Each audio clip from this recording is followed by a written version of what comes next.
myself in front of all of you. So,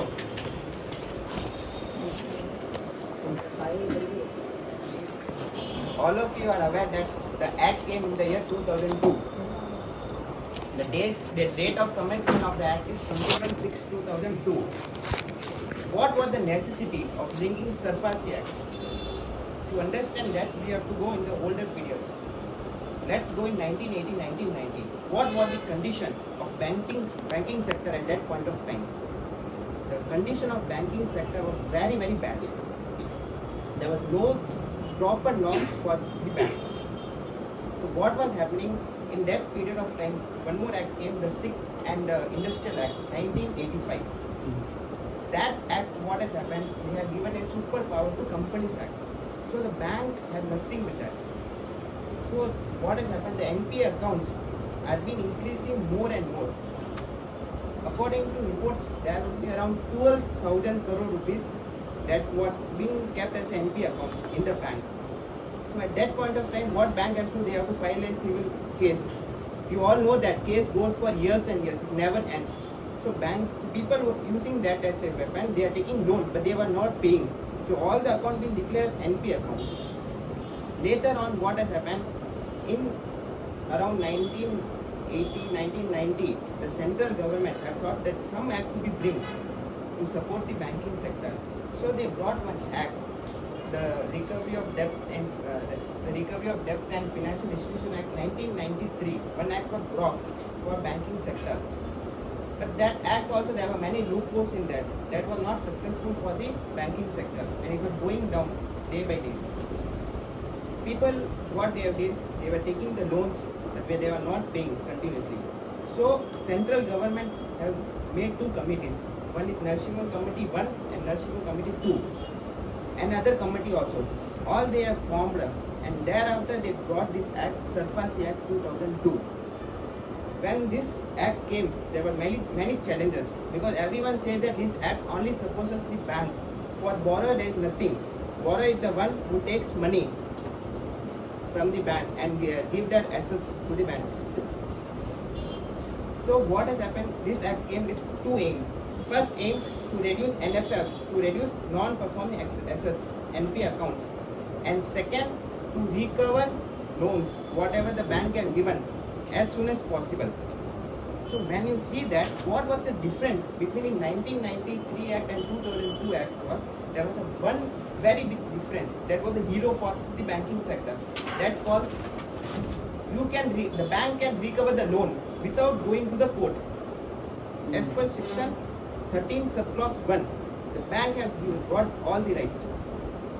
The aim was this only. Thereafter this act came into force from the year 2002.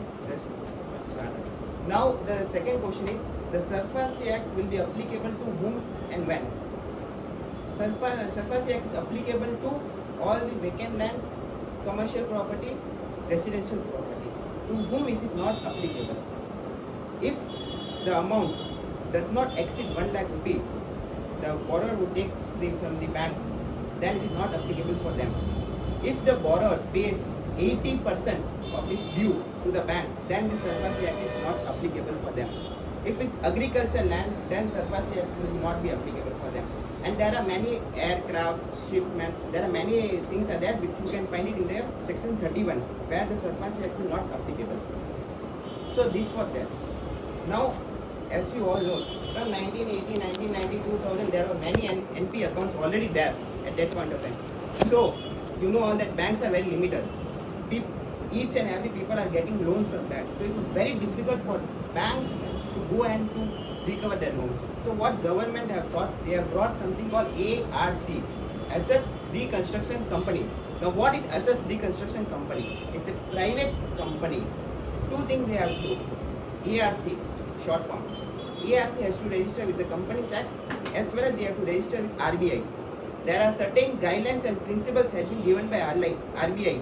If they fulfill all, then only ARC company can be registered. There are very few ARC companies as of now. So the main thing was, when the act came into force, it was only some amount. But as of now, the worth of ARC company should be above 1,000 crore. Then only they can register in the RBI as per present guideline which came in the year 2016 amendment.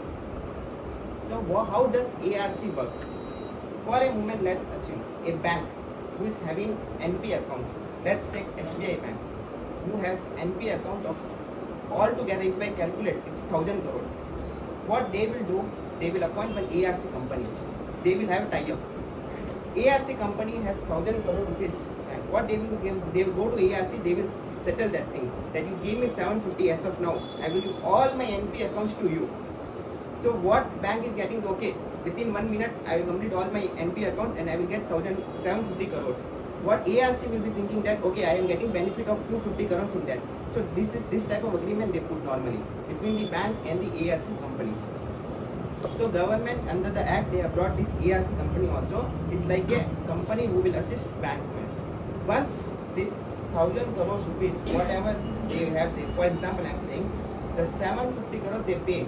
Now another question, ARC company, where they can get this loan 750 crores at present, because they are now only going to get all this all the 1,000 crore NPA. So they can do two types. One type is they can give in installment. Second, they can also take loan.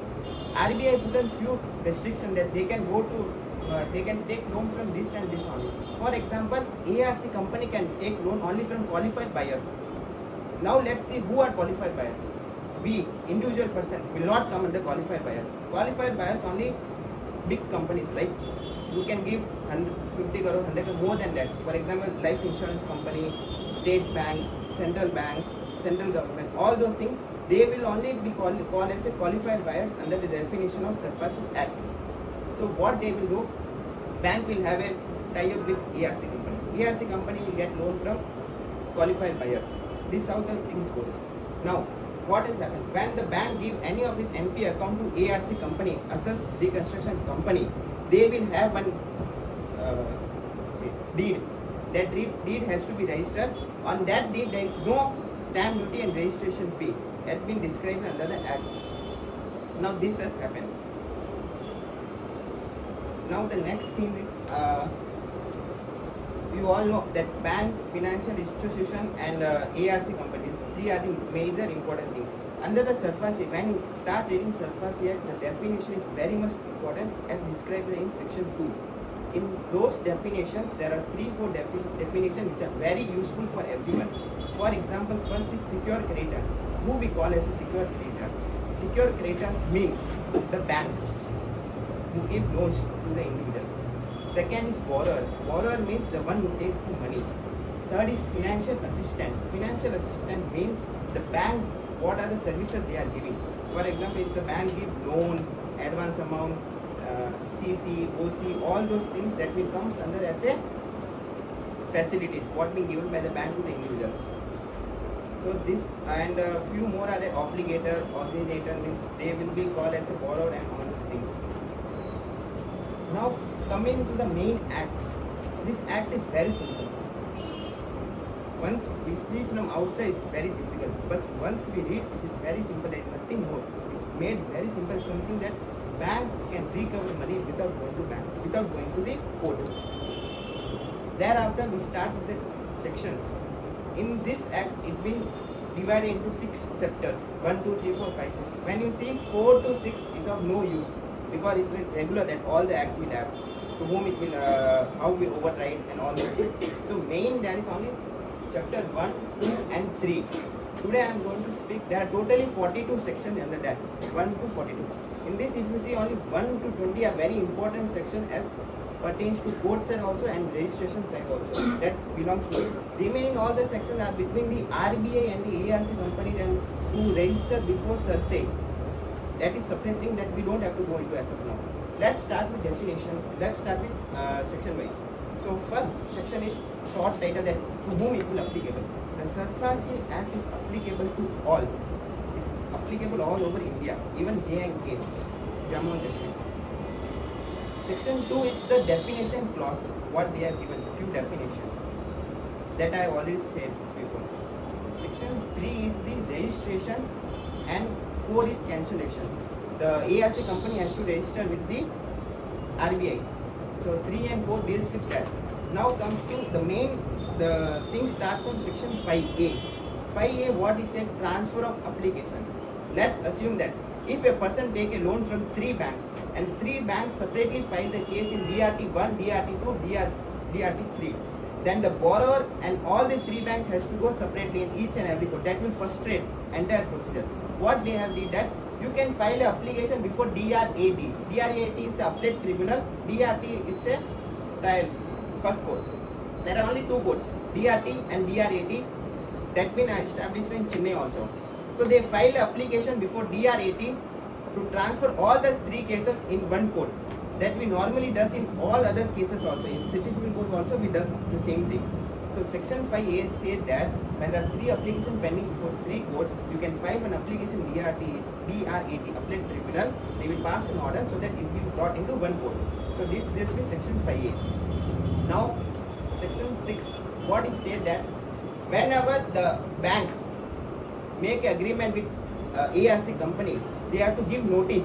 To whom it will be, the notice will be issued. The notice has to be issued to the borrower to make him aware that the bank has given this, whatever everything has given to ARC companies as of now. So bank will issue a notice to the ARC company. Bank will issue a notice to the borrower. ARC company will also issue a notice to the borrower. That brings to section 6. Now 7 and 8, if you see, that is also again belongs to them only. That how this ARC and all the guidelines, that is not that much important. Now it comes to section 9. Now once the ARC company take NP account from the bank, they will step into the shoes of the bank. They will have all the rights, whatever rights has been given to the bank under the SARFASI Act. They will take all the rights. They will come into that. Now what they can do is, they can reschedule all the NP account. For example, if you are a borrower, they will come to you, they will talk to you like how we can settle it out. They can take your property, they can reschedule your things. That, for example, if you have a commitment with bank that within 1 year I will complete all the installments, so fails to pay that, what ARC will do, okay, I will give you some extra time, you take 2 years, you pay me in different installments. For 6 months I will give you moratorium period, you don't have to pay. Remaining month you can pay. They can reschedule your everything. Thereafter, they can come for one-time settlement also. That has been, powers has been given under section 9 to ARC company to reschedule your loan account. That is called section 9. Now section 10 is what it says that for a moment, if the agreement between the bank and the ARC company does not match, then the bank, what we can do, we can keep the ARC company as services also. Okay, you come for this one account, you complete it, I will pay this much for you. The manager and receivables. So under section 10, they will act only for that thing, but there will be no agreement for that, only service like. Now comes to section 11. It talks about Arbitration and Conciliation Act. For a moment, there is an agreement between bank, ARC, qualified buyers. If there is a dispute in those 3%, then they have to go to arbitration only. Whether they write in that deed or not, it's not mandatory, but then also they have to go arbitration. It is specifically stated in that. Thereafter, I comes to section 12. 12, it says that RBI will frame guidelines for ARC companies. Now, section 12 is split into 3. 12, 12A, 12B. 12 says that policy will be made by the RBI for ARC company. 12A will say that the ARC company has to give statements, whatever he have done, to the RBI, whenever the RBI asks them. 12C says that the RBI can appoint new directors for the ARC company to verify. The present directors in the company will be vacated, and these directors will come into that and they will verify all the accounts. At that point of time, the ARC company, any 8 working people, they will support the RBI. Whoever comes director, they appoint the directors in that. So section 12 deals with that. Now, the hero for the bank under the SARFASI Act is section 13. Enforcement of security assets, ESI. 13 gives immense power to the banking sector. Now 13, there are many subclauses are there. 13 subclause 1 which says that bank, the secured creditors can recover their account, they recover their amount without going to the court. So 13.1 gives that power. 13.2, 13 subclause 2, which says that, no, before going that, what is NPA account? NPA means non-performing assets. If you don't pay your loan within 90 days, they will classify your account as an NPA account. NPA has three categories. One is substandard, second is doubtful, third is loss.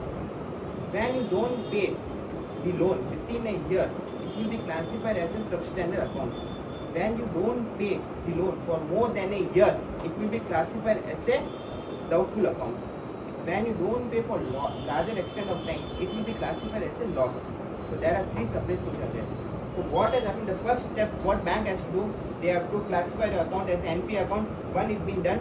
After that only, after 90 days only, they will issue a notice, first notice, stating that 13 subclause 2. With that, in that they have to mandatory give 60 days period that you have to pay this much loan that you have taken from that point of time. All those things they will return. 60 days is mandatory notice that all the bank gives. Now 13 subclause 3, which says that the demand notice what been issued by the bank. What are the things that has to be compulsory there in the demand notice? First, what is your loan? Second, under what deed is being registered? Third, your assets, under which property. For example, you are given this number 3 Chule Road. So they will specify that. And according to till date, what is your loan is remaining. So all those things has to be specifically in there as per section 13.3. 13.3 now 3A is one more there, 13.3A, which says that bank have issued a notice which is around for 60 days. Thereafter you will give your reply, representation, stating that no, what you have stated that is wrong, this much is not amount, we have some misunderstanding, all those things. They will issue a notice. They will give just a reply. We call it a representation or anything like that. So after this, the bank will receive your representation. Within 15 days, they have to reply to your representation. Okay. So now what has happened? Notice has been issued by bank. You have sent a reply. For that reply, bank will issue 15 days again. Now, if you are not satisfied that bank what he is writing here, I am not satisfied with that. Even that also, you cannot file a case on DRT. There is bar under that. Whatever bank reply you use, you cannot file under DRT or any other court. The option itself is not given. It clearly explained under that. You have to accept that thing. At that point, for reply you cannot file a case. Let's come to 13.4. 13.4 is one of the very beautiful section what been designed for the bank. 13.4 says that you can take the possession of the borrower. You have to affix one notice that you have to give a newspaper notice also in both the languages. Now 13.4 has been classified into 4A, 4B, 4C, 4D. There are 4 things. Under 13.4A, what is that? Bank can take possession, physical possession of both movable and immovable assets. 13B says that they can take the management of that company itself. 13B, the power being given. 13C, 13.4C, which says that they can appoint manager in that to take over the management, and they will be doing all the directors will be taken off. 13.4D, which says that the property which been mortgaged, if we sold to some other third person, or if we enter into agreement with third person, then that person will, for example, the borrower and the subsequent purchaser comes into a terms and conditions that I am going to sell this property for 1 crore rupees, and in that the subsequent purchaser pays only 15 lakhs as a advance. So the remaining amount has to be paid straight away to the bank. Bank will issue a notice to the third person stating that whatever amount due to the borrower, you have to pay directly to me. That's called a 13.4D. Okay. Now, for a moment, let's assume that there are two things bank can take. One is movable property, second is immovable property. So, what is the procedure to take movable property? As I say, the demand notice, possession notice. The For movable property, what they will do? First, they will issue demand notice. Once it's been done, for example, let's take an example for a car. What they will come to your home, second stage. They will take the position of that. How they will take? They will make one panchnama at that point of time with two witnesses. They will make that witnesses. That will be called as Appendix 1, which will be given under the SARFASI Act. That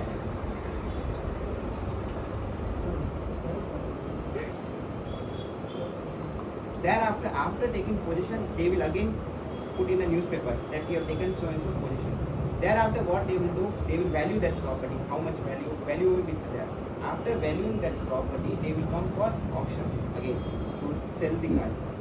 They will make one sales certificate. The one who buys the property under Appendix 3 form. They are given forms. Under that only they will make. So this so and so person, I have borrowed this person, and now I am going to sell this person, and they will give that thing with the last owner, the one who buys the property at the auction. So that will come under for movable property. That's come for immovable property. Again, demand notice will be issued by the bank. Thereafter, 60 days notice. Thereafter, they will put in a newspaper, public auction. They are going to go for public auction. They will fix one reserve price also in that. Before that, there is one more thing that they have taken the position under 13 sub-clause 4. Physical position they have taken. Now they will issue under public auction that whoever can come, they can join this thing. And they will sell. And thereafter, they will issue sales certificate under Appendix 3 and 5. 4 and 5, sorry. Appendix 4 and 5, they will issue sales certificate to them that they are the owners. Now 13.6 says that once the bank have taken the property, they are having only security interest in that. You are the owner, borrower is the absolute interest. They will be having absolute interest. Once it's been sold to third person, the interest will change. The bank will become absolute owner, and the new subsequent purchaser, he will become the owner. So 13 subclause 6, which says that you have purchased under the auction for a moment, assume that. Then they will issue sales certificate. Under that sales certificate, the borrower will not come for registration. Instead of that, the bank will sell the property and they will be deemed as a owner of that property. So 13.6 gives the bank the right. Now comes to 13.7. 13.7 says that for a moment, let's go to definition of debt. What is debt? Debt is like not only the principal. Along with principal, the interest also will be calculated as a debt. And whatever the cost, the bank arising out of the public auction, all those things. The three had been defined under the definition of debtor. Now, 13.7 says that whenever they will calculate, first what they will do, they will take the cost, whatever cost they have taken.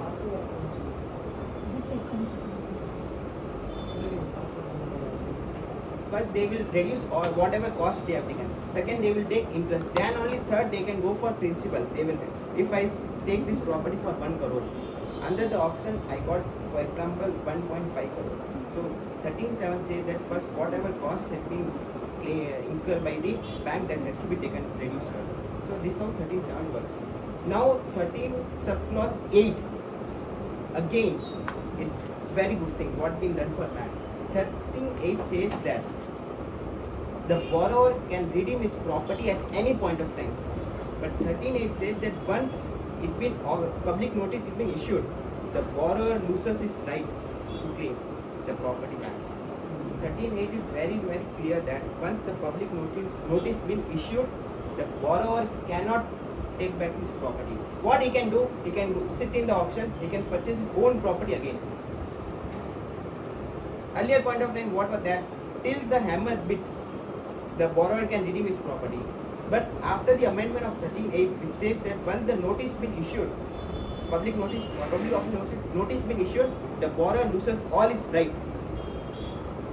And along with that, they can the bank can go for getting quotation, tendering quotation from private treaty also under the same thing. 13.8 is very important. Thereafter we come to 13.7.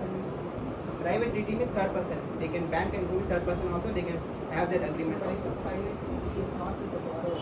No, bank only right. Even that is something again debatable. 13 subclause 9 and 10, it says that IBC code, there is a workfall under under section 53. In the same way, they have brought something in SARFASI Act also. So 13 subclause 9, we say that when there are three banks who have given loan to the borrower, in that one person have given 1 crore, second person have given 5 crores, third person have given 15 crores. So they all three will be having a different opinion. So how to redeem their amount? So there under 13 subclause 4, there are 4 different kinds of them. So there will be mismatch. So what Act says that who is holding 60%, that decision will be final. So 13 subclause 9 which says that. One more thing, whatever workman compensation is there, they have to keep separately. That is also one of the things. The bank cannot take workman compensation. That is defined under 13 subclause 9. 13 subclause 10 which says that, for example, if I sell this property in 1 crore rupees and I gave a loan of this 2 crore, then 1 crore rupees I have not received by selling this property. They can file a separate case in DRT to get that 1 crore differentiation again. So that also the bank has the right under that. 13 subclause 11 which says that for example pledge, hypothecation means gold, silver what we give to bank. They can directly sell without going any of the measures mentioned in 13 subclause 4. They can directly sell your gold, they can recover that amount. So 13 subclause 11 says that. 13 subclause 12 which says that delegation of powers. It means delegating their own authorized officer from their bank, whoever can come with it. And 13 subclause 13 which says that no borrower.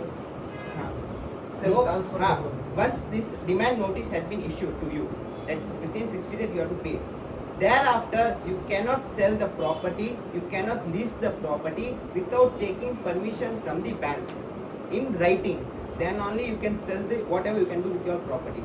So section 13 is one of the very crucial sections, one of the very lengthiest section when you read the act. So now position has been taken, notice has been issued. Sometimes what has happened, the borrowers, they will not vacate the flat. They will still be in that flat only. Whoever the bank person come, anyone that come, they will not vacate. What section 14 says that you can file application before the Chief Metropolitan Magistrate Court. In Chennai, we file before the Egmore Court. What is the procedure before that? We file application. After filing of the application, they will scrutinize. Thereafter, we have to produce all the original documents belonging to that property. Only the bank can file section 14 application. Once they are filed, they will produce all the original documents. They will file proof affidavit. They will mark all the documents. After satisfied that whatever the bank have did, the Egmore Court, the magistrate will pass a order stating that one advocate commissioner along with the police officer, they will go to that premises to take the possession. So section 14 states that you have to file application before the Egmore magistrate court and you can take the possession. Now coming back to section 15 and 16 which says that take over the management of the borrowed company. For a moment, what will happen? They will appoint new directors. Their directors, the company borrower directors will be vacated, new borrower will be appointed in that company. Now the shareholders of that company, there will be restrictions on them that they cannot pass any resolution, they cannot go for binding up. All the rights of shareholders will be closed. They can do, but they have to get permission from the bank. This says that 15 and 16. Now coming back to section 17. Section 17 says that DRT, right of appeal before the debt recovery tribunal. Now who can approach DRT? First question. Any person, agree person, the borrower, third party, ARC, bank, anyone can approach DRT. They can file a case within 45 days from the agreed date. Once they file a case, there are two types. The DRT courts will scrutinize that whatever the procedure being followed by the bank, whether that is right or wrong. If it's right, they will not interfere. If it's wrong, then they can stop the bank asking them, please follow the procedure. Whatever you have followed the procedure, that is wrong. Now I will be leading two judgments. First judgment which says that HDFC Bank, HDFC Bank, which says that even a tenant can go before DRT. If a tenant is the premises, he can file application before the DRT. That being stated that.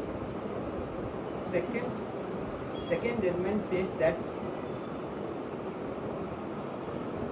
DRT, one is KR Chandrasekhar judgment versus Central Bank of India judgment, which says that if the bank cannot follow the procedure properly, then DRT has a power to again restore the old possession, what was there before. They can again put the tenant inside, they can again put the borrower inside. All the, whatever exercise been done by the bank will be declared as null and void. Okay.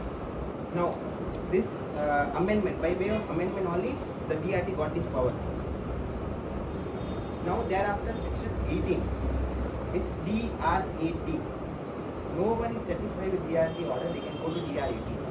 Earlier, there was a condition that, as of now, the condition is you have to pay 50%, whatever you have the loan amount. In that 50%, the court, by his power, can reduce till 25%. Once you have to approach DRAT, you have to pay 25% compulsory. You have to submit that amount, then only you can approach that court. So in that, again there are two judgments. First judgment was Mardia Chemicals. That was one of the biggest judgment. This is that 2004 SAC 311.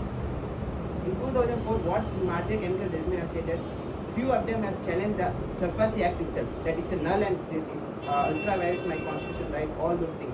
The entire act has been challenged in Mardia Chemicals judgment. Supreme Court held that no, whatever stated in SARFASI Act, that is right.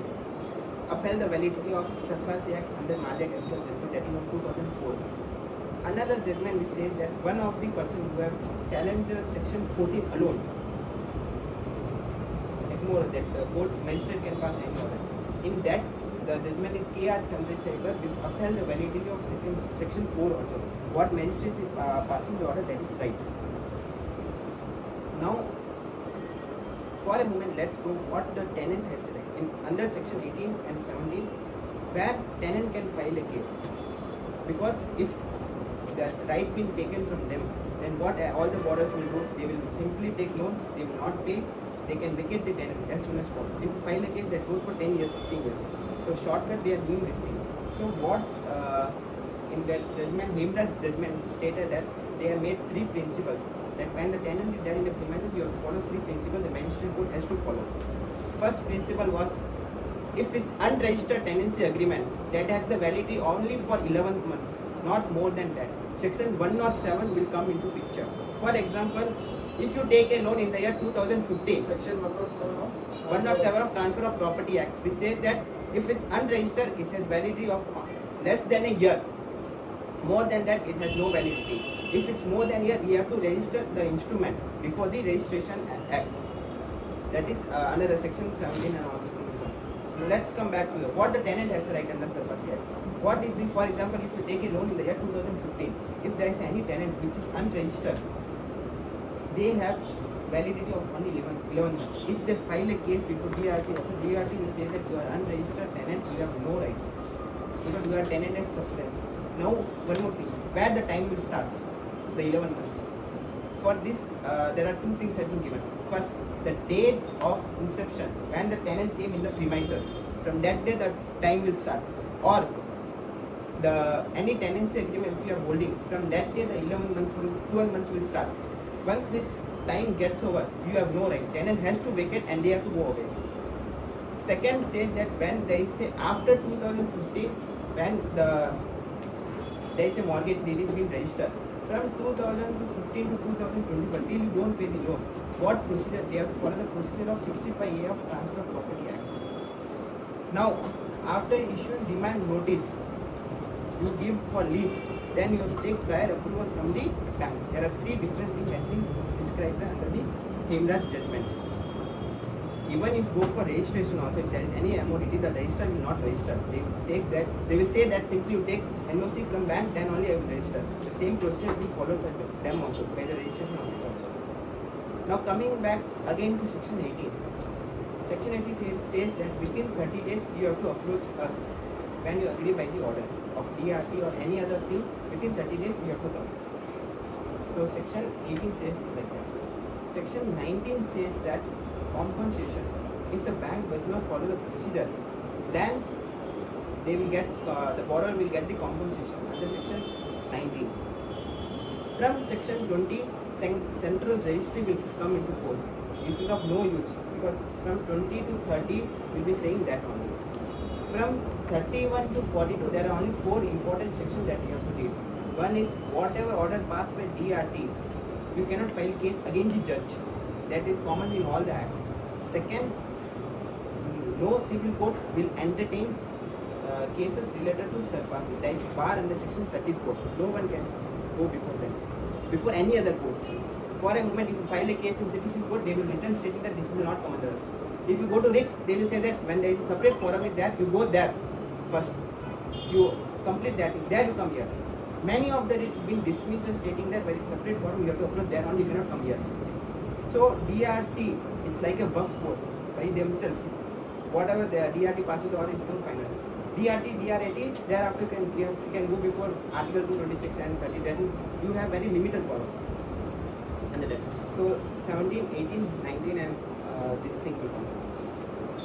35 says that when there is a SARFASI Act and any other act, when it clash between them, so what will be there? SARFASI Act will prevail all over the act. Only when it's been dispute between IBC and SARFASI, IBC will go up.